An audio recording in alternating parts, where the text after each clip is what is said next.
غوث پاک کی دعاؤں کو عالم دیکھیں. میں آپ لوگوں کو غوث پاک کا مقام بتا رہا ہوں, غوث پاک کا اسٹیٹس بتا رہا ہوں, مرتبہ بتا رہا ہوں کہ غوث اعظم کا عالم کیا ہے. اگر کسی کے حق میں دعا کر رہے ہیں, کس طریقے سے اس کی قسمت چمک رہی ہے. جب غوث اعظم کے سامنے ٹوکرا لایا گیا, آپ سمجھ گئے اس دعوت کا مقصد کیا ہے, یہ دعوت کس لیے کی گئی ہے. غوث اعظم نے فرمایا اس ٹوکرے کو کھولا جائے. جب ٹوکرا کھولا گیا, ابو غالب کا لڑکا بیٹھا ہوا ٹوکرے کے اندر, جو آنکھوں سے اندھا تھا, نابینا تھا, ہاتھ پیروں سے معذور تھا. غوث پاک نے فرمایا قم باذن اللہ, اللہ کے حکم سے کھڑا ہو جا. ابو غالب کا لڑکا مسکراتا ہوا کھڑا ہو جاتا ہے. محترم سامعین, اب یہاں سے آپ لوگ اندازہ لگا لیں کہ غوث اعظم نبی نہیں ہے, غوث اعظم رسول نہیں ہے, بلکہ غوث اعظم آل نبی ہے, اولاد علی ہیں, سید الاولیاء ہیں. مجھے کہہ لینے دیا جائے, جب سید الاولیاء کی طاقت و قوت کا یہ عالم ہے تو سید الانبیاء کی طاقت و قوت کا عالم کیا ہوگا. جب غوث اعظم کا یہ حال ہے تو رسول اعظم کا حال کیا ہوگا. جب غلام کا یہ عالم ہے تو آقا کا عالم کیا ہوگا. اس لیے تو کہا جب ان کے گدا بھر دیتے ہیں شاہانہ زمانہ کی جھولی, محتاج کا جب یہ عالم ہے مختار کا عالم کیا ہوگا. بسم اللہ الرحمن الرحیم. اللہ کے نام سے شروع جو نہایت مہربان رحم والا. سچائی ہمارا مالک, سچائی ہمارا خالق, سوائے اس واحد یکتا کے کوئی عبادت کے لائق نہیں. سچے ہیں اس کے پیارے حبیب صلی اللہ تعالی علیہ وسلم, جن کی غلامی میں ہم زندگی گزار رہے ہیں. اللہ تبارک و تعالی ہم سبھی کو مصطفیٰ کریم صلی اللہ تعالی علیہ وسلم کی سنتوں پہ عمل کی توفیق عطا فرمائے. زینت اسٹیج پر رونق افروز علماء کرام و مشائخ اعظام, بزرگوں, دوستوں, نوجوان ساتھیوں, پیارے بچوں, پردے کی آڑ میں بیٹھی میری ماں اور بہنوں, السلام علیکم ورحمۃ اللہ تعالی وبرکاتہ. ماشاءاللہ آپ حضرات نماز عشاء سے لے کر اب تک بڑے ہی بہترین انداز میں نعت و منقبت, باز و نصیحت سماعت فرمائی. اللہ تبارک و تعالی ان حضرات کے علم و عمل میں اپنی رحمتوں کا, اپنی برکتوں کا نزول فرمائی. میں بھی آپ حضرات کے سامنے تھوڑی دیر کے لیے حاضر خدمت ہوں. آپ حضرات سے گزارش توجہ کے ساتھ سنیں اور مؤدب انداز میں بیٹھے رہیں, کیونکہ یہ ادب کی محفل ہے, ادب والوں کی محفل ہے. ایک بہت ہی پرانی کہاوت ہے, با ادب با نصیب اور بے ادب بد نصیب. آپ حضرات جتنا یہاں پر ادب کے ساتھ میں بیٹھیں گے اتنی ہی نیکیاں کما سکتے ہیں, اور اگر آپ لوگ ادب کے دائرے میں نہیں بیٹھیں گے تو پھر میں یہ سمجھتا ہوں آپ لوگوں کا یہاں بیٹھنا فضول ہے.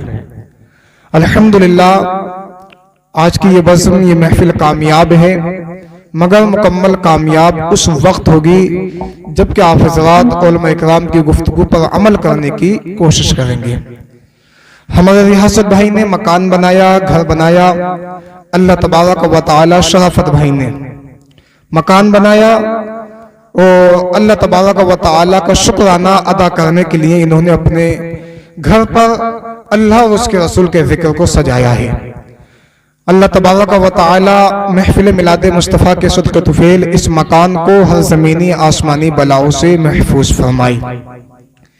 آج کی یہ محفل پاک سلطان الاولیاء, سراج الاصفیاء, شہنشاہ بغداد, تاجدار ولایت, شہباز لامکانی, غوث سمدانی, سیدنا شیخ عبدالقادر جیلانی, حضور غوث پاک رضی اللہ تعالی عنہ کی بارگاہ میں خراج عقیدت کے لیے منعقد کی گئی ہے.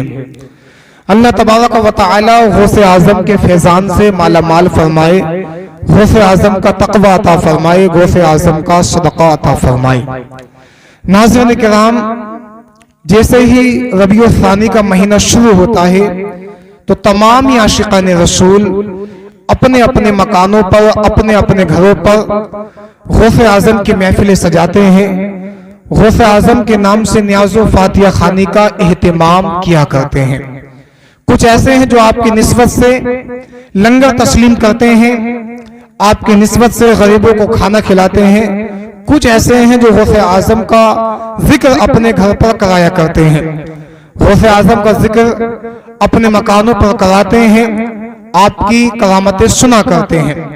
اور بے شک اولیاء اللہ کی کرامتیں برحق ہیں، اولیاء اللہ کی کرامتوں کا انکار کرنے والا اہل سنت و جماعت سے خارج ہے، مگر اولیاء اللہ کی کرامتیں بیان کرنے والے کو بھی چاہیے کہ وہ تعلیمات غوث اعظم پر بھی بیان کرے، سیرت غوث اعظم کیا ہے وہ بھی لوگوں کو بتائے، آپ کی تصنیفات میں کیا لکھا ہوا ہے اس کے تعلق سے بھی لوگوں کو انفارمیشن دے، آپ کے باز و بیان کا محاصل کیا ہوتا ہے اس کے بارے میں بھی لوگوں کو آگاہ کرے، اس لیے کہ جب لوگوں کو معلوم ہوگا، پتہ چلے گا کہ غوث اعظم کی تعلیمات کیا ہے تو اسی وقت لوگ سمجھنے کی کوشش کریں گے۔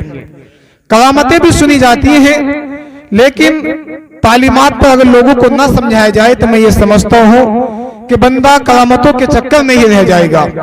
اصل چیز تعلیمات ہے، کیونکہ جب ہمیں پتہ چلے گا اولیاء اللہ کی تعلیمات کیا ہے، اولیاء اللہ کا مشن کیا تھا، اس وقت تک ہم لوگ شریعت مصطفیٰ پر عمل مکمل طریقے سے نہیں کر سکتے ہیں۔ اور اولیاء اللہ کا جو راستہ ہے وہی حق راستہ ہے، جیسے کہ امام اہل سنت اعلی حضرت عظیم البرکت امام عشق و محبت فرماتے ہیں، میرے غلاموں کا نقش قدم ہے راہ خدا، وہ کیا بہک سکے جو یہ سراغ لے کے چلے۔ تو برادران ملت اسلامیہ اصل چیز ہے تعلیمات، بزرگوں کی تعلیم کیا ہے، تو آپ لوگوں کے سامنے جو گفتگو کرنی ہے وہ اسی کے ریلیٹڈ کرنی ہے، آپ لوگوں کو بتانا ہے کہ ہمارے بزرگان دین کی تعلیمات کیا تھی۔ آئیے عقیدت و محبت کے ساتھ ایک مرتبہ اور سلام کا جواب دیجیے، السلام علیکم ورحمۃ اللہ تعالی وبرکاتہ۔ الحمدللہ رب العالمین والعاقبۃ للمتقین والصلاة والسلام علی رسولہ الکریم، اما بعد فاعوذ باللہ من الشیطان الرجیم، بسم اللہ الرحمن الرحیم۔ الا ان اولیاء اللہ لا خوف علیہم ولا هم يحزنون الذین آمنوا وکانوا یتقون لهم البشرى فی الحیاۃ الدنیا وفی الآخرہ لا تبدیل لکلمات اللہ ذلک هو الفوز العظیم ولا يحزنك قولهم ان العزة للہ جميعا هو السمیع العلیم۔ آمنت باللہ صدق اللہ العظیم وبلغنا رسولہ النبی الکریم ونحن على ذلك لمن الشاہدین والشاکرین والحمد للہ رب العالمین۔ یا رسول اللہ انظر حالنا، یا حبیب اللہ اسمع قالنا، اننی فی بحر ہم مغرق خذ یدی سہل لنا اشقا لنا، لی خمسۃ اطفی بہا حر الوباء الحاطمہ، المصطفیٰ والمرتضیٰ وابناہما والفاطمہ۔ خدایا بحق بنی فاطمہ کے برکول ایما کنم خاتمہ، اگر دعوتم رد کنی ور قبول، منو دست و دامان آل رسول۔ بادہ توحید کے متوالو، چمنستان رضوی کے مہکتے پھولو، شمعی رسالت کے پروانوں، غوث اعظم کے عقیدت مندو، غریب نواز کی فدائیوں، مرکز اہل سنت فاضل بریلوی کے متوالو، آئیے کچھ سننے اور سنانے سے قبل گنبد خضرا کی جانب لو لگا کر دونوں ہاتھوں سے بھیک دینے والے آقا و داتا، ہم غریبوں کے غمگسار سید ابرار و اخیار، شہنشاہ ذی وقار رحمت للعالمین، طٰہٰ و یاسین، انیس بے کساں چار سازہ درد مندہ، کونین میں سب سے انوکھے، دائی حلیمہ کے جگر کے پالے، جناب احمد مصطفیٰ محمد مصطفیٰ صلی اللہ تعالی علیہ وسلم کی بارگاہ بے کش پناہ میں عقیدت و محبت کے ساتھ، خلوص و اخلاص کے ساتھ درود پاک کی ڈالیاں نچھاور کیجئے، پڑھیے باواز بلند، اللہم صلی علی سیدنا شفیعنا حبیبنا قریبنا مولانا محمد بارک وسلم صلو علیہ صلاۃ و سلام علیک یا رسول اللہ صلی اللہ تعالی علیہ وسلم۔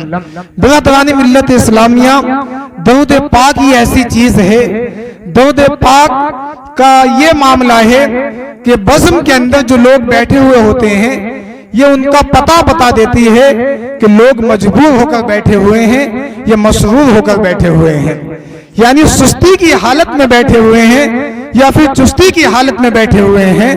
بیٹھے ہوئے تو یہاں پر ہیں، ذہن یہاں حاضر ہے یا نہیں ہے۔ آپ حضرات کے سامنے میں نے آپ لوگوں سے درود پاک پڑھنے کے لیے کہا، آپ میں سے کچھ نے پڑھا، کچھ نے ہلکا پڑھا، کچھ کو پتہ ہی نہیں چلا کہ مولوی صاحب نے کہا ہے تو کہا کیا ہے۔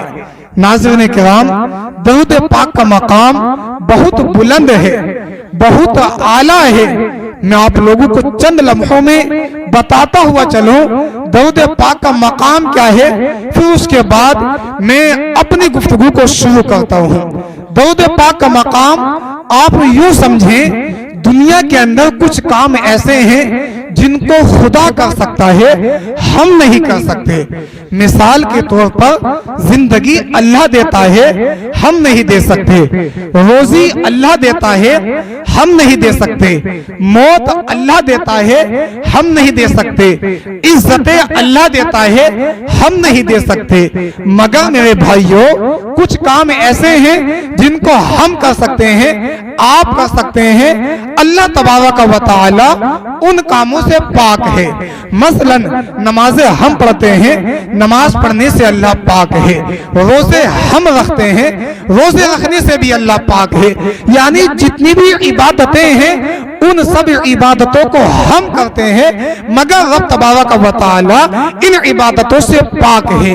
لیکن میرے عزیزو، ایک کام ایسا ہے جس کو ہم بھی کرتے ہیں، خدا بھی کرتا ہے، اور اس کام کو کرنے کا حکم اپنے فرشتوں کو بھی دیا کرتا ہے۔ وہ کام کون سا ہے؟ وہ کام ہے ان اللہ و ملائکتہ یصلون علی النبی یا ایھا الذین آمنوا صلوا علیہ وسلموا تسلیما۔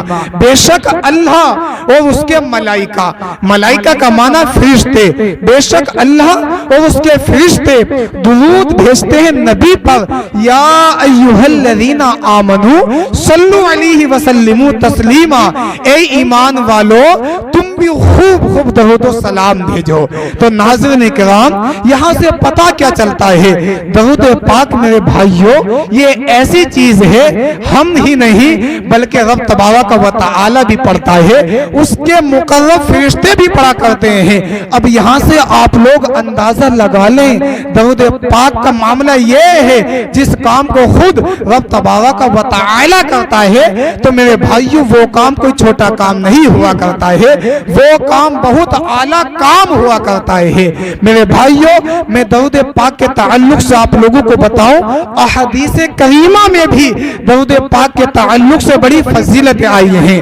توجہ کے ساتھ سنیں، ذہن کو قریب کرنے کی کوشش کریں، اس لیے کہ میں یہ سمجھتا ہوں آپ لوگوں کا وقت بھی بڑا قیمتی ہے اور میرا وقت بھی بڑا قیمتی ہے۔ اگر یہ بزم پاک جناب ہمارے شرافت بھائی کے مکان پر نہ سجتی ہوتی تو آپ سبھی حضرات اپنے اپنے گھروں پر اپنے اپنے مکانوں میں آرام کرتے ہوئے نظر آتے، لیکن آپ حضرات نے اپنے اس سونے کے وقت کو، اس آرام کرنے کے وقت کو مدینے والے آقا کی محبت میں قربان کیا ہے۔ تو ناظرین کرام، میں آپ لوگوں کے وقت کو بڑا قیمتی سمجھتا ہوں۔ توجہ کے ساتھ سنیں، احادیث کریمہ میں بھی درود پاک کے تعلق سے بے شمار فضیلتیں آئی ہیں۔ بہت ہی مشہور حدیث پاک میں آپ لوگوں کو سنا دیتا ہوں تاکہ آپ کے ایمان میں چاشنی پیدا ہو جائے، آپ کے ایمان میں تازگی پیدا ہو جائے۔ مشکات شریف کی حدیث پاک ہے، پیارے آقا علیہ السلام نے ارشاد فرمایا، میرا جو امتی مجھ پر ایک مرتبہ، کتنی مرتبہ؟ ایک مرتبہ درود پاک پڑھے گا، رب تبارک و تعالی اس پر 10 رحمتیں نازل فرمائے گا۔ اس کے 10 درجات بلند فرمائے گا, اس کے 10 گناہوں کو مٹا دے گا. سبحان اللہ. میرے بھائیوں, یہاں سے اندازہ لگائیں, ایک مرتبہ آقا نے ارشاد فرمایا, میرا جو امتی ایک مرتبہ, صرف ایک مرتبہ کے بارے میں آقا نے کہا ہے کہ میرا جو امتی ایک مرتبہ درود پاک پڑھے گا, اللہ تبارک و تعالی اس پر 10 رحمتوں کا نزول فرمائے گا, اس کے 10 درجات بلند ہو جائیں گے اور اس کے 10 گناہوں کو مٹا دیا جائے گا. ناظرین کرام, ایک مرتبہ درود پاک پڑھنے کا عالم یہ ہے, اگر بندہ دن میں 100 مرتبہ درود پاک پڑھ لے تو وہ بے شمار نیکیاں اپنے کھاتے میں جوڑ سکتا ہے, اپنے نامہ اعمال میں اکٹھا کر سکتا ہے. میرا درانی ملت اسلام, یہاں ایک نیکی کی قیمت کیا ہے, ایک نیکی کی ویلیو کیا ہے, یہ تو انسان کو مرنے کے بعد ہی پتا چلے گا. ناظرین کرام, درود پاک کے تعلق سے آقا نے ارشاد فرمایا, کل قیامت کے دن میرے سب سے زیادہ قریب میرا وہ امتی رہے گا جو دنیا میں رہ کر مجھ پر کثرت سے درود پاک پڑھتا ہوگا. اب یہاں سے اندازہ لگا لیں, اگر آپ بھی چاہتے ہیں کہ ہم پیارے آقا علیہ الصلوۃ والسلام کے سائے شفقت میں رہے ہیں, تو پھر دنیا میں آپ حضرات کثرت کے ساتھ مدینے والے آقا پر درود پاک پڑھا کریں. تو یہ مقام ہے درود پاک کا, یعنی جو انسان, جو بندہ دنیا میں کثرت کے ساتھ میں درود پاک پڑھے گا تو آقا نے فرمایا قیامت کے دن وہ میرے سب سے زیادہ قریب رہے گا, نزدیک رہے گا. اب میں آپ لوگوں سے پوچھ لوں, کیا خواہش ہے, تمنا ہے کل قیامت کے دن مدینے والے آقا کے پاس رہیں؟ تو آپ کا جواب یہی ہوگا کہ جناب یہ سب سے بڑی خواہش ہے. یہ آپ ہی کی خواہش نہیں, یہ ہماری بھی یہ خواہش ہے. اگر کسی خانقاہ کا پیر ہوتا ہے نا, اس کی بھی یہ سب سے بڑی خواہش ہوتی ہے کل قیامت کے دن ہم مدینے والے آقا کے پاس رہیں, ان کے سائے شفقت میں رہیں. تو میرے بھائیوں, دنیا میں رہ کر کثرت کے ساتھ میں درود پاک پڑھا کرو. اب دیکھو, آپ حضرات سے ہم نے درود پاک پڑھنے کے لیے کہا, آپ میں سے کچھ حضرات نے پڑھا, کچھ نے نہیں پڑھا. شاید ایسا محسوس ہوتا ہے کہ درود پاک کے تعلق سے آپ لوگوں کو انفارمیشن نہیں ہے, یا جانکاری تو تھی آپ لوگ بھول چکے ہیں. دیکھو, درود پاک آپ حضرات سے جب جب پڑھنے کے لیے کہا جایا کرے تو محبت کے ساتھ درود پاک پڑھ کر سنائے کریں. اس سے ہوگا کیا, آپ لوگوں کی نیکیوں میں اضافہ ہو جائے گا, آپ کی نیکیاں بڑھ جائیں گی, اور جو آپ سے درود پاک پڑھنے کے لیے کہہ رہا ہے اس کا فائدہ یہ ہوگا, اس کو یہ محسوس ہو جائے گا کہ ہماری گفتگو کو ہمارے سامعین توجہ کے ساتھ سن رہے ہیں, غور و فکر کے ساتھ میں سماعت کر رہے ہیں. تو جب جب آپ حضرات سے درود پاک پڑھنے کے لیے کہا جایا کرے, محبت کے ساتھ درود پاک پڑھا کریں, اور سبحان اللہ بھی کہتے رہا کریں, اس سے بھی آپ لوگوں کی نیکیوں میں اضافہ ہوگا. دیکھو, ایک نیکی کی قیمت کیا ہے. اگر دنیا کا ہم جائزہ لیں, انسان کے کھاتے میں پیسے نہیں ہوتے ہیں نا تو بندے کو بڑا افسوس ہوتا ہے, یا چند روپے ہوتے تو میں اس کام کو کر لیتا. کل قیامت کے دن نیکیوں کا افسوس ہوگا, کاش کے تھوڑی سی نیکیاں ہوتی, فلاں کے مکان پر محفل سجتے تو تھی, میں جاتا تو تھا محفل کے اندر, اور مجھ سے کہا بھی جاتا تھا کہ سبحان اللہ کہو, درود پاک پڑھو, کاش کہ میں ان کی بات کو مانتا تو میری نیکیاں کچھ اکٹھا ہو جاتی اور یہاں پر کام آ جاتی. اب مجھے آپ بتائیں, اس وقت افسوس کرنے سے کچھ فائدہ حاصل ہونے والا ہے؟ ہرگز کچھ فائدہ حاصل ہونے والا نہیں ہے. تو سبحان اللہ کہتے رہیں, ماشاء اللہ کہتے رہیں, مگر سبحان اللہ والی بات وہی کہیں. کیوں سبحان اللہ کا مطلب کیا ہوتا ہے؟ خوشی کا اظہار. کوئی بات اچھی لگی تو سبحان اللہ انسان نے کہہ دیا. ایک صاحب نے کہا فلاں بندے کی بڑی طبیعت خراب ہے, تو ایک صاحب کہہ رہے ہیں سبحان اللہ, تو پتہ ہی نہیں سبحان اللہ کہاں کہنا ہے. کچھ ایسے حضرات بھی ہیں ہمارے, انہیں یہ نہیں پتا اللہ اکبر کہاں کہنا ہے, سبحان اللہ کہاں کہنا ہے. سامنے والا بندہ کہہ رہا ہے کہ دعا کیجئے فلاں بندے کی طبیعت خراب ہے, سامنے کہہ رہے ہیں سبحان اللہ. تو ایسا نہیں ہونا چاہیے. آپ دیکھا کریں کہ سبحان اللہ والی بات ہے یا نہیں ہے, اللہ اکبر والی بات ہے یا نہیں ہے. تو آئیے ایک مرتبہ اور درود پاک پڑھ کر سنائیے. اللہم صلی علی سیدنا شفیعنا حبیبنا قریبنا مولانا محمد بارک وسلم, صلو علیہ الصلاۃ والسلام علیک یا رسول اللہ صلی اللہ تعالی علیہ وسلم. میں عادت کے مطابق چند اشعار منقبت غوث اعظم کے آپ حضرات تک پہنچاؤں, ملاحظہ فرمائیں, محبت سے کہیں سبحان اللہ. کھلا میرے دل کی کلی ہو سے اعظم کھلا میرے دل کی کلی ہو سے اعظم کھلا میرے دل کی کلی ہو سے اعظم کھلا میرے دل کی کلی ہو سے اعظم مٹا قلب کی بے کلی ہو سے اعظم مٹا قلب کی بے کلی ہو سے اعظم کھلا میرے دل کی کلی ہو سے اعظم مٹا قلب کی بے کلی ہو سے اعظم. اور ناظرین اکرام یہ شعر جو آپ حضرات تک پہنچ رہا محبت سے کہیں لبیک یا رسول اللہ. میرے چاند میں صدقے آ جائی ادھر بھی میرے چاند میں صدقے آ جائی ادھر بھی چمک اٹھے دل کی کلی ہو سے اعظم چمک اٹھے دل کی کلی ہو سے اعظم کھلا میرے دل کی کلی ہو سے اعظم مٹا قلب کی بے کلی ہو سے اعظم. اور ناظرین اکرام حضور غوث پاک کا ایک بہت ہی مشہور زمانہ واقعہ آپ لوگوں نے سنا ہوگا. واقعہ کون سا؟ آپ نے 12 سال کی ڈوبی ہوئی کشتی کو باہر نکالا. سنا ہے یا نہیں سنا ہے؟ یقیناً آپ حضرات نے سنا ہوگا علماء اکرام کی زبان سے.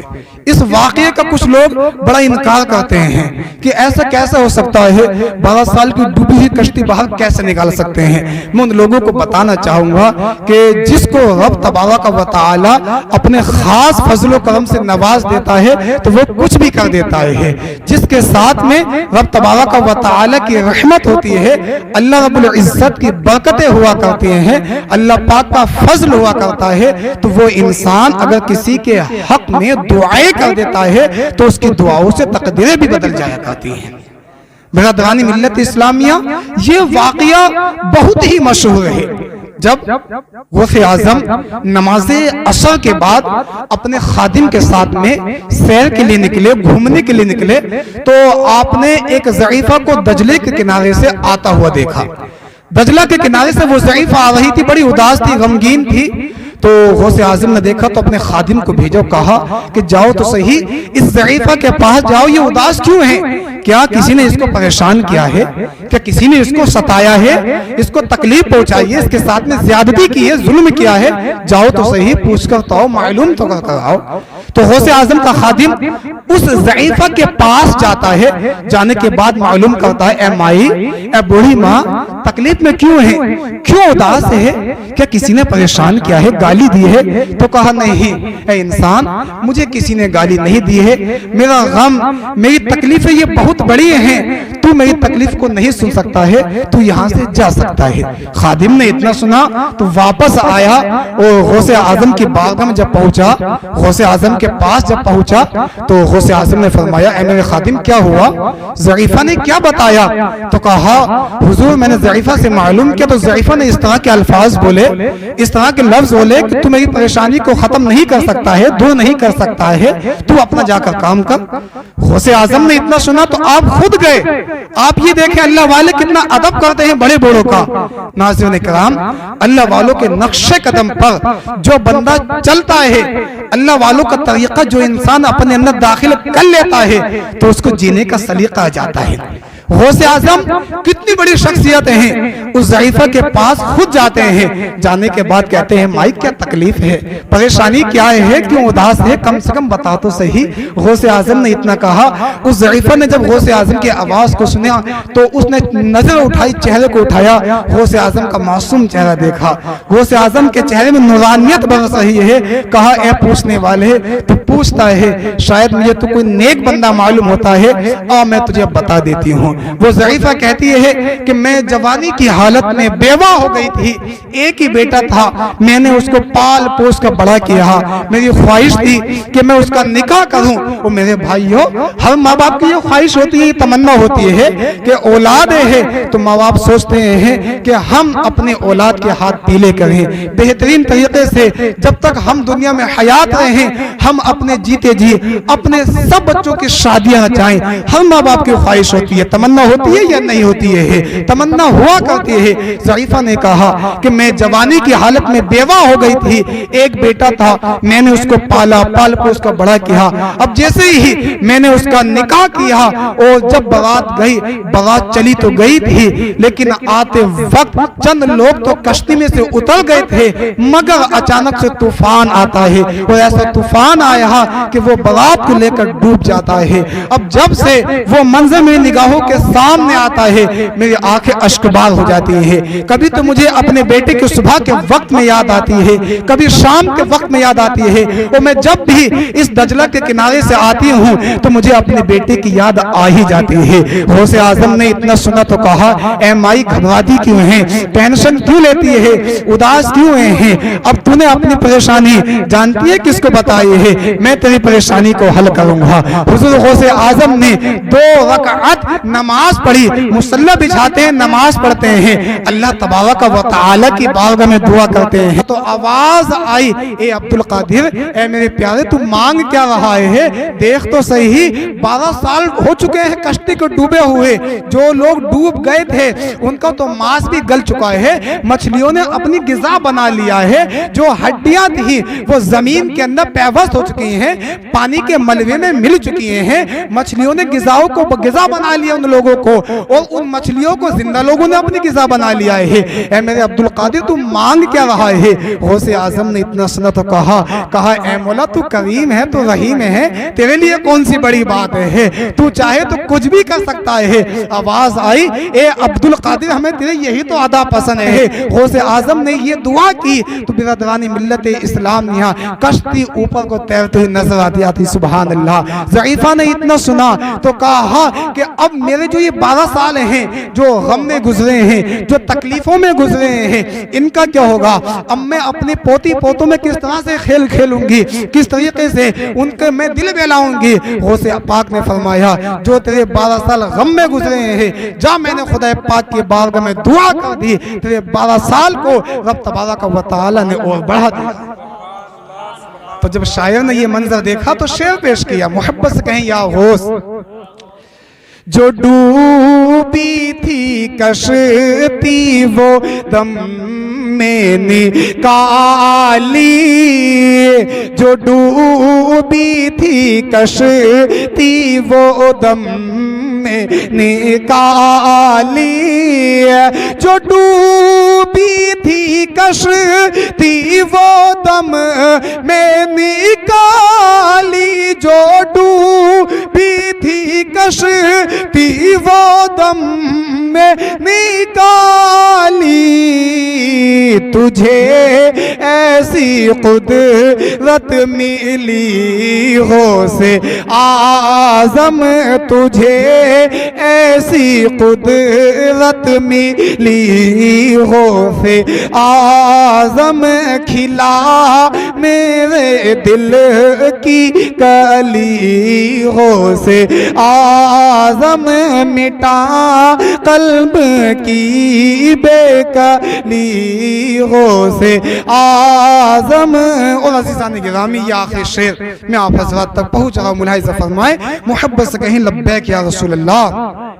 نہ مانگوں میں تجھ سے تو پھر کس سے مانگوں، نہ مانگوں میں تجھ سے تو پھر کس سے مانگوں، کہیں اور بھی ہے چلی غوث اعظم کہیں اور بھی ہے چلی غوث اعظم کھلا میرے دل کی کلی غوث اعظم مٹا قلب کی بے کلی غوث اعظم۔ درود پاک پڑھیں، اللہم صلی علی سیدنا شفیعنا حبیبنا قریبنا مولانا محمد بارک وسلم، صلو علیہ الصلاۃ والسلام علیک یا رسول اللہ صلی اللہ تعالی علیہ وسلم۔ برادران ملت اسلامیہ، کہنے والے نے کہا کیا بتاؤں کیا ہے رتبہ اولیاء اللہ کا، ہے ملائک میں بھی چرچا اولیاء اللہ کا، آن واحد میں بدل دیں زندگی کے پیچ و خم۔ توجہ کے ساتھ سنیں، آن واحد میں بدل دیں زندگی کے پیچ و خم، ہے نرالی شان و رتبہ اولیاء اللہ کا۔ یعنی جب کوئی انسان، کوئی بندہ اللہ اللہ میں زندگی گزار دیتا ہے، دنیا میں رہ کر اپنے آپ کو خدا پاک کی یاد میں فنا کر ڈالتا ہے، تو پھر رب تبارک و تعالی اس کا مقام اتنا بلند کر دیتا ہے، اتنا بلند کر دیتا ہے، انسان تو انسان، فرشتے بھی اس بندے کا ذکر کرتے ہوئے نظر آتے ہیں۔ اس لیے تو کہا کیا بتاؤں کیا ہے رتبہ اولیاء اللہ کا، اور ہے ملائک میں بھی چرچا اولیاء اللہ کا، اور آن واحد میں بدل دے زندگی کے پیچ و خم، ہے نرالی شان و رتبہ اولیاء اللہ کا۔ اور کہا دست قدرت کے ہیں مظہر نائبان مصطفیٰ، ہے نبی سے پیارا رشتہ اولیاء اللہ کا۔ اور بڑی پیاری بات کہی آگے کہ جان لو اے لوگو، جان لو جنت میں جانے کی تمنا ہے، تو پھر ہر انسان کی یہ خواہش ہے، آپ کی بھی یہ تمنا ہے، میری بھی یہ تمنا ہے کہ ہم بھی جنت میں جائیں۔ مگر میرے عزیزو، میں بات کو تھوڑا سا آگے بڑھاؤں، اگر آپ شرابی سے پوچھیں گے تو وہ بھی یہی کہے گا جناب ہم بھی جنت میں جانا چاہتے ہیں۔ اگر آپ زناکار سے پوچھیں گے تو وہ بھی یہ کہتا ہے ہم بھی جنت میں جانا چاہتے ہیں۔ بندہ کتنا ہی گناہگار کیوں نہ ہو، اگر آپ اس سے معلوم کریں گے، اس سے پوچھیں گے کیا بھائی جنت میں جانا چاہتے ہو، تو وہ یہی کہے گا بھائی خواہش تمنا ہے، یہ تو بہت بڑی تمنا ہے، مگر شاعر کیا کہتا ہے کہ جنت میں کون جائے گا، کہ جان لو جنت میں جانے کی تمنا ہے، تو پھر کس کے دامن تھامے رہنا اولیاء اللہ کا۔ اور کہا دین و دنیا میں نعیمی عزت گر چاہیے، پڑھتے رہنا تم وظیفہ اولیاء اللہ کا ہے۔ اور یہ ربیع الثانی کا مہینہ چل رہا ہے۔ ربیع الثانی یہ اسلامی سال کا چوتھا مہینہ ہے۔ ایک سبق کی طرح آپ لوگوں کو پڑھا رہا ہوں تاکہ جو بات میں آپ لوگوں کو سمجھانا چاہتا ہوں وہ بات آپ لوگوں کے سمجھ میں آ جائے۔ ربیع الثانی یہ اسلامی سال کا چوتھا مہینہ ہے۔ جیسے ہی ربیع الثانی کا مہینہ شروع ہوتا ہے، تمام عاشقان رسول اپنے مکانوں پر غوث اعظم کا ذکر کراتے ہیں، اولیاء اللہ کا ذکر کراتے ہیں، محفلیں سجاتے ہیں۔ جیسے کہ ہمارے شرافت بھائی نے اپنے گھر پر، اپنے مکان پر محفل کو سجایا ہے۔ حالانکہ انہوں نے مکان بنایا ہے، مگر غوث اعظم کی نسبت سے بھی اس محفل میلاد مصطفیٰ کو منعقد کیا گیا ہے۔ برادران ملت اسلامیہ، آپ حضرات نے دیکھا ہوگا کہ بڑی بڑی جگہوں پر بڑے بڑے خطوں میں اجلاس کیے جاتے ہیں، کانفرنس ہوتی ہیں، جلسے کرائے جاتے ہیں۔ میرے بھائیوں، کبھی آپ لوگوں نے سوچا ان محفلوں کا مقصد کیا ہوتا ہے؟ یہ محفلیں کس لیے کرائی جاتی ہیں؟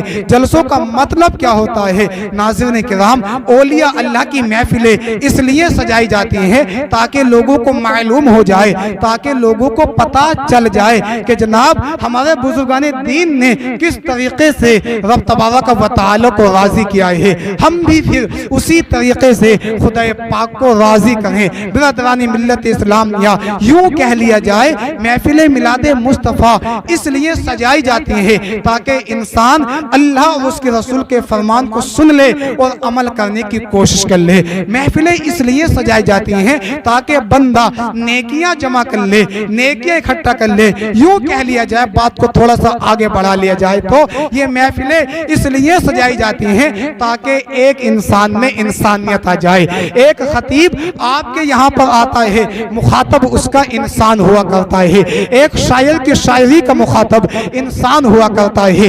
اولیاء کاملین اس خاک دانی گیتی پر جلوہ گر ہوئے. اولیاء کاملین کا بھی مخاطب انسان ہی تھا. نبیین اور مرسلین کی جماعت آتی رہی، سب کے سب اپنا مخاطب انسان کو بناتے ہوئے نظر آتے ہیں. میرے بھائیوں، مشرق سے لے کر مغرب تک، جنوب سے لے کر شمال تک انسان تو بہت ہیں. انسانوں کی تعداد تو اتنی ہے آپ گن بھی نہیں سکتے ہیں، صرف اندازہ ہی لگا سکتے ہیں. مگر میرے بھائیوں، انسانوں کی تعداد تو بہت ہے، میں یہ سمجھتا ہوں انسان ہیں اور اس کے اندر انسانیت نہیں ہے تو پھر ایسا بندہ، ایسا انسان کے روپ میں حیوان ہے، انسان کے روپ میں شیطان ہے. انسان کہتے کس چیز کو ہے؟ انسان نام ہے کس چیز کا؟ آئیے میں آپ لوگوں کے سامنے ایک مثال رکھتا ہوں تاکہ آپ لوگوں کے بات سمجھ میں آ جائے، اور جو بات میں آپ لوگوں کو سمجھانا چاہتا ہوں وہ بات بھی آپ حضرات کو معلوم ہو جائے. جنگل میں شیر رہتا ہے. کیا رہتا ہے؟ شیر رہتا ہے جس کو راجا کہا جاتا ہے. اگر اسی شیر کی کوئی مصنوعی شکل بنا لے، مصنوعی کا معنی آتا ہے نقلی شکل بنا لے، نقلی شکل بنانے کے بعد اپنے گھر لے آئے، مکمل شکل و صورت شیر جیسی ہو، اس کی آنکھیں بھی شیر جیسی ہوں، اس کے کان بھی شیر جیسے ہوں، اس کا چہرہ بھی شیر جیسا ہو، اس کی ٹانگیں بھی شیر جیسی ہوں، یعنی سر سے لے کر پیر تک مکمل شیر جیسا ہو، مگر نقلی ہے. اب اگر کوئی بندہ اس کو لے کر آئے گا تو کیا لوگ اس سے ڈر سکتے ہیں؟ اس سے خوف کھا سکتے ہیں؟ آپ یہی کہیں گے جناب جب نقلی ہے تو کیوں ڈریں گے؟ اصلی ہوتا تو ڈرتے بھی، اوریجنل ہوتا تو خوف بھی کھاتے. میرے بھائیوں، نقلی شیر ہے، لوگ ڈرتے نہیں ہیں، اس سے تماشا کرتے ہوئے نظر آتے ہیں، اس سے کھیلتے ہوئے نظر آتے ہیں، اس کو چھوتے بھی ہیں، اس کو پکڑتے بھی ہیں، اس کا کان بھی ایڈ دیتے ہیں. کچھ لوگوں کا معاملہ یہ بھی ہوتا ہے. ایک شیر وہ ہے جو جنگل میں رہتا ہے، جو حقیقی معنی میں راجا ہے. کسی میں مجال ہے جو اس کا مقابلہ کر سکے، کسی میں ہمت ہے جو اس کے سامنے کھڑا ہو سکے. جناب شیر کی بات تو الگ رہی ہی. کچھ روز قبل سے، کچھ روز سے تیندوے کا شور ہو رہا ہے، جنگلی جانوروں کا شور ہو رہا ہے، تو لوگوں نے جنگلوں میں جانا چھوڑ دیا ہے. لوگ بڑا ڈر رہے ہیں، بڑا خوف کر رہے ہیں. اب یہاں سے اندازہ لگا لیں جب ان چھوٹے موٹے جانوروں کا یہ عالم ہے تو جو ان کا راجا ہے جس کو شیر کہا جاتا ہے اس کا عالم کیا ہوگا؟ کیا کوئی مقابلہ کر سکتا ہے اس کا؟ جناب ہرگز کوئی مقابلہ نہیں کر سکتا ہے. برادران ملت اسلامیہ، اسی طریقے سے ایک انسان وہ ہے جس میں انسانیت ہے. انسان ہے، اگر اس کے اندر میرے بھائیوں انسانیت نہیں ہے تو پھر ساری دنیا کے لوگ اس کو ٹھکراتے ہوئے نظر آتے ہیں، اس کے ساتھ میں تماشا کرتے ہوئے نظر آتے ہیں، کھیلتے ہوئے نظر آتے ہیں. اس لیے میرے اسلامی بھائیوں، انسان کہہ لینا کافی نہیں ہے بلکہ انسانیت اپنانا بھی لازمی ہے. اگر بندے کے اندر انسانیت نہیں ہے تو پھر اس کو جناب ہر کوئی اس کی مذاق بناتا ہوا نظر آئے گا، اس کے ساتھ میں تماشا کرتا ہوا نظر آئے گا.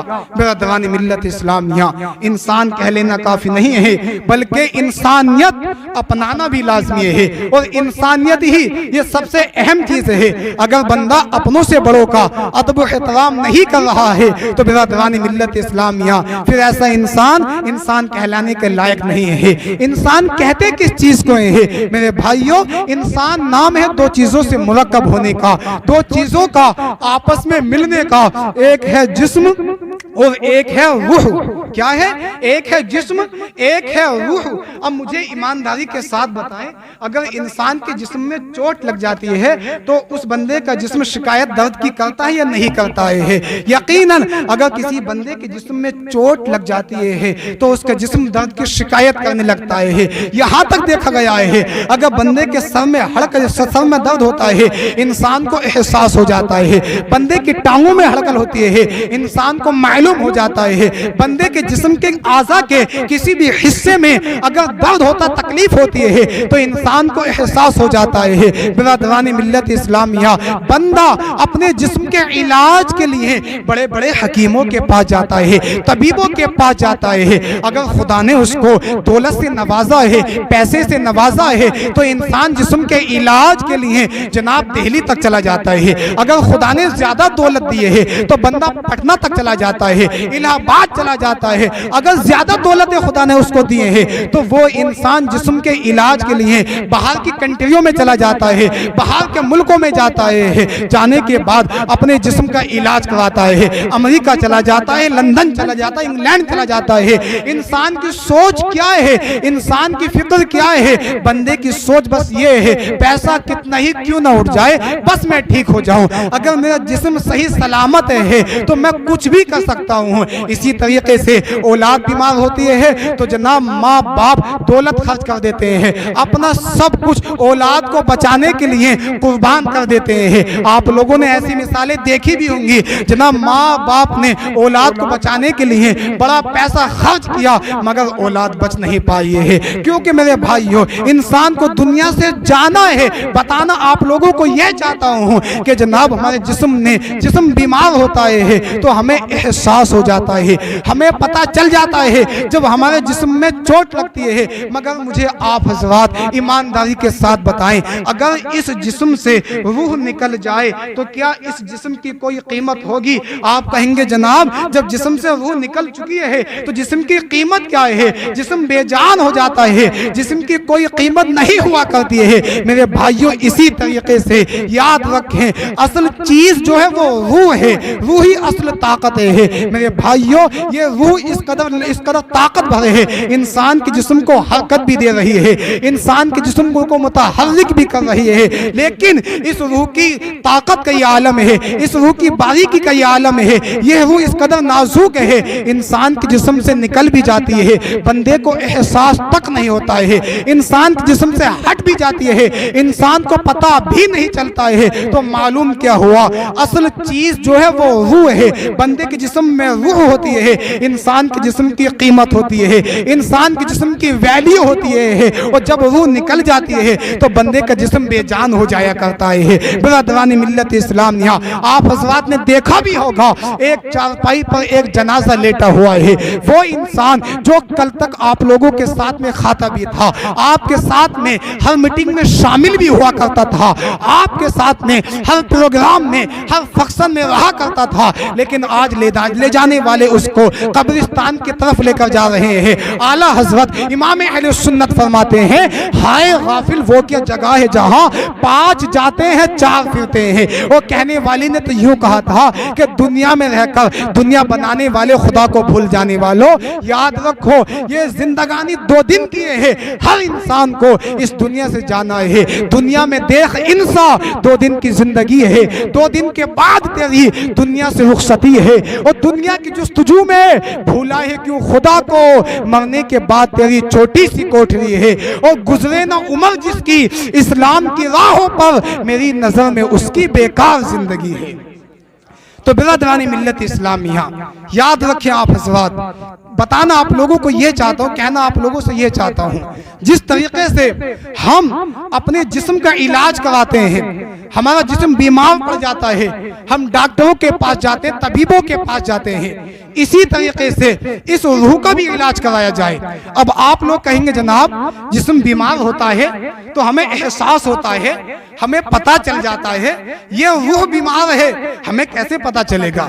اس روح کو بھی علاج کی ضرورت ہے، ہمیں کیسے معلوم ہوگا؟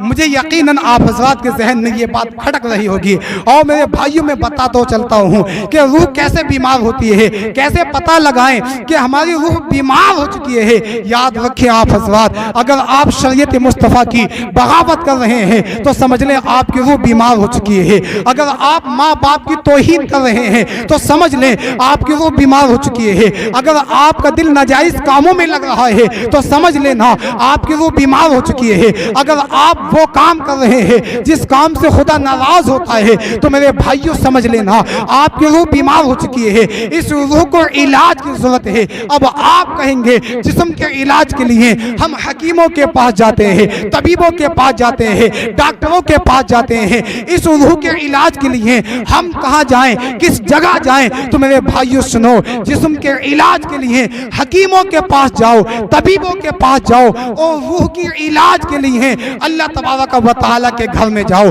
نمازوں کی پابندی کرو, اپنے سر کو خدا کی بارگاہ میں جھکاؤ, اولیاء اللہ کے مزارات پر حاضر لگاؤ, اور جہاں پر اللہ اور اس کے رسول کا ذکر ہوتا ہو وہاں پر اللہ اور اس کے رسول کا ذکر سننے کے لیے آؤ.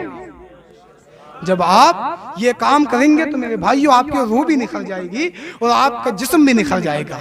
اگر آپ کے جسم میں تکلیف ہے, آپ کسی ڈاکٹر کے پاس گئے ہیں تو صرف آپ کے جسم کا علاج ہوگا. اگر آپ اللہ تبارک و تعالیٰ کے گھر میں آئے ہیں یا ایسی محفلوں میں آئے ہیں تو پھر یاد رکھیں آپ کے جسم کا علاج بھی ہو جائے گا, آپ کی روح بھی نکھرتی ہوئی نظر آئے گی. جب بندے کی روح نکھر جاتی ہے نا تو انسان کے ایمان میں چاشنی پیدا ہو جاتی ہے. برادران ملت اسلامیہ, آج کی یہ بزم پاک جو سجائی گئی ہے یہ حضور غوث اعظم کی نسبت سے اس محفل میلاد مصطفیٰ کو سجایا گیا ہے. آپ حضرات اولیاء اللہ کی زندگی کو پڑھیں تو جب آپ لوگوں کو احساس ہوگا, جب آپ لوگوں کو پتا چلے گا کہ جناب کس طریقے سے اولیاء اللہ نے اللہ تبارک و تعالیٰ کو راضی کیا ہے, رب تبارک و تعالیٰ کی عبادتیں کیے ہیں. اور میرے بھائیوں اس بات کو آپ لوگ اپنے ذہن میں رکھ لینا کہ جب بندے کے دل میں جب انسان رب تبارک و تعالیٰ سے ڈرنا شروع کر دیتا ہے, اللہ رب العزت کا خوف رکھ لیتا ہے, تو پھر رب تبارک و تعالیٰ اس انسان کو, اپنے اس برگزیدہ بندے کو دنیا کی تمام بیماریوں سے محفوظ کر دیتا ہے. وہ انسان نہ تو کسی کا غم کرتا ہے نہ کسی سے ڈرتا ہوا نظر آتا ہے. ابھی میں نے خطبے کے دوران آپ لوگوں کے سامنے جس آیت کریمہ کی تلاوت کا شرف حاصل کیا ہے, اللہ تبارک و تعالی کلام مقدس میں ارشاد فرماتا ہے, الا ان اولیاء اللہ لا خوف علیہم ولا هم يحزنون. بے شک اللہ کے ولیوں کو نہ کوئی خوف ہوتا ہے اور نہ کوئی غم ہوتا ہے. میرے بھائیوں اس کی وجہ کیا ہے؟ اس کی وجہ یہ ہے اولیاء اللہ کے دلوں میں رب تبارک و تعالیٰ کا خوف تھا. ہمارے بزرگان دین کا معاملہ یہ تھا, ان کا عالم یہ تھا کہ جناب ان کے دل میں صرف رب تبارک و تعالیٰ کا خوف رہتا تھا, اللہ رب العزت کا ڈر رہتا تھا. وہ دنیا کی کسی بھی طاقت سے ڈرتے ہوئے نظر نہیں آیا کرتے تھے, بلکہ دنیا کی بڑی سے بڑی طاقت ان کے سامنے جھکتی ہوئی نظر آتی تھی. محترم سامعین, آپ لوگ یاد رکھیں جس انسان کے دل میں خدا کا خوف ہوتا ہے وہ دنیا کی ہر چیز سے بے خوف ہو جاتا ہے, اور جس بندے کے دل میں خدا کا خوف نہیں رہتا ہے وہ دنیا کی ادنا سی طاقت سے بھی ڈرتا ہوا نظر آتا ہے, خوف کھاتا ہوا نظر آتا ہے. تو معلوم کیا ہوا, پتا کیا چلا, خوف خدا یہ سب سے بڑی طاقت ہے, خوف خدا یہ سب سے بڑا ہتھیار ہے. تو برادرانی ملت اسلامیہ, کیا آج ہمارے دلوں میں اللہ تبارک و تعالیٰ کا خوف ہے؟ کیا آج ہم رب تبارک و تعالیٰ سے ڈر رہے ہیں؟ جناب ہرگز نہیں. آج ہمارے دلوں میں دنیا دار کا خوف تو ہے, دنیا بنانے والے خدا کا خوف نہیں ہے. مگر میں یہ کہتا ہوں آپ رب تبارک و تعالیٰ کی عبادتیں کریں گے, اللہ رب العزت کی یاد میں اپنے آپ کو فنا کر ڈالیں گے تو قسم خدا کی آپ دنیا پر غالب آ سکتے ہیں. مولا تعالیٰ آپ کی دعاؤں میں وہ طاقت عطا کر دے گا. اگر آپ کسی کے حق میں دعا مانگیں گے تو آپ کی دعا رد نہیں کی جائے گی بلکہ قبول کی جائے گی. جناب آپ سید الاولیاء, محبوب سبحانی, قطب ربانی, شہباز لامکانی, غوث سمدانی, سیدنا شیخ عبدالقادر جیلانی, حضور غوث پاک رضی اللہ تعالی عنہ کی زندگی کا جائزہ لے لیں. حضور غوث پاک جس کے حق میں دعا کر دیتے تھے جناب اس کی قسمت چمک جایا کرتی تھی, اس کی تقدیر بدل جایا کرتی تھی. میرے بھائیو یاد رکھ لینا, جس انسان کے دل میں خدا کا خوف رہتا ہے اور جو بندہ رب تبارک و تعالیٰ کی عبادتیں کرتا رہتا ہے تو اللہ پاک اس کی دعاؤں میں طاقت عطا فرما دیتا ہے. میرے بھائیو بغداد کا ایک بہت ہی مشہور تاجر غوث پاک کی بارگاہ میں حاضر ہوا. حاضر ہونے کے بعد اس نے غوث پاک کی اپنے مکان پر دعوت کی. کیا کی دعوت کی؟ غوث پاک نے اس کی دعوت کو قبول کیا, اس کی دعوت کو ایکسپٹ کیا. اور برادران ملت اسلامیہ اس تاجر کا نام تھا ابو غالب. ابو غالب نے اور بھی عراق کے جو مشہور علماء اکرام تھے